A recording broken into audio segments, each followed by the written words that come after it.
boys of MAMO on location at the AMC, Young and Dundas here in Toronto. That's right. What time is it? It's 2:30 in the morning, March 9th, It's goddamn 2010. early or late, depending on how you want to stack that up.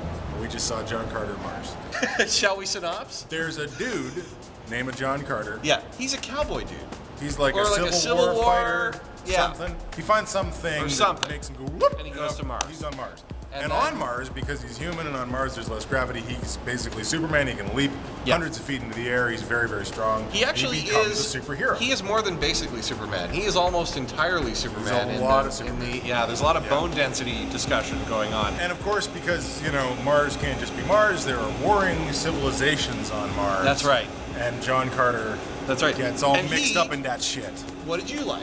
Well, I'll start with what I don't like, which is that the movie, I think, has an enormous amount of difficulty sort of getting a good canter going and actually maintaining a pace and not stumbling over its own exposition. Like, the movie has 4 beginnings. When it gets there, and I think by the time, there's this great first battle where where these airships show up and John Carter jumps up and saves a princess and fights a bad guy, and I'm like, well, now this is the movie I paid to see right here. But that is 45 minutes into the film, and up until then it's going to be kind of limping and staggering, like it barely knows how to walk. It feels like, but this is the thing I like you're locked in a room with your cousin that talks too fast, and everything is like, oh my god, I have so much stuff to do. Yeah. Wait, no, but first, and then I got, wait, there's more. Wait, we don't just have to get the guy to Mars, he has to have a whole thing going on Earth of why he is, his whole backstory has to be established. And we have to establish basically 19 different civilizations on this other planet that doesn't really exist. And there's a prologue piece, and We're so convinced it's just this piled information up. is complicated that we're just going to feed it to you one after another. But I actually like the ballsy quality of fuck it, we're just going for a lot of content here. For me, the part I don't like is there is a middle section with a lot of hokey dialogue about, from various sort of people in the story. Very kind of very stilted. They could have beautied up the talk. A little more show and less tell, I think, in the middle. This sounds like we didn't really have a good time. And for the most part, I did have a good time. Yeah, and it was fun to watch. For me, it starts well because it's crazy, and then it ends, I think, great. Yeah. And I think, there's some stuff in the middle I'm not crazy about. So, what I'm going to say for watch instead is a movie everyone has seen, but I'm going to say Pirates of the Caribbean 1.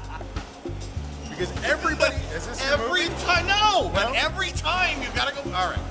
No. Tell us why. Here's why. Everyone's seen the movie and probably has not seen it since they've seen the second, third, or fourth one. It's worth going back to see the first one because as far as I'm concerned, that's Disney at the height of their game. And kind of the same situation. There's an enormous amount of exposition in that movie. The movie never fails to convey that exposition in an entertaining and interesting way. It's a really good script. I'm amazed at how well written that movie is. All right, and for me, and here's the key for me, it's a mild spoiler. Edgar Rice Burroughs, who is the author of Tarzan and the author of John Carter of Mars and Princess of Mars and these other books, he is a character in the story. And so immediately, as soon as I saw that, the film that I would say to watch this instead is a John Huston movie from 1974 called The Man Who Would Be King, which is based on a Rudyard Kipling story. And in the movie, Christopher Plummer plays Rudyard Kipling, hearing the story from the characters in the story. Actually, he's a part of the storytelling. And I think that's a really clever way. And both books, I think, written around the same time.